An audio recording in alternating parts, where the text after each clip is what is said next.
how to check ping in PC.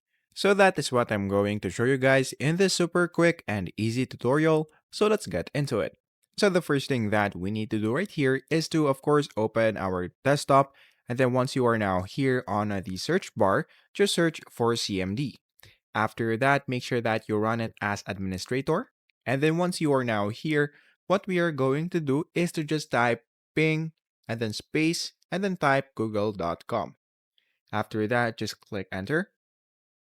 After that, as you can see, we now have this result, which is right here. So you will have the results, which is right here. So you will see that the average milliseconds that I have is 7 milliseconds.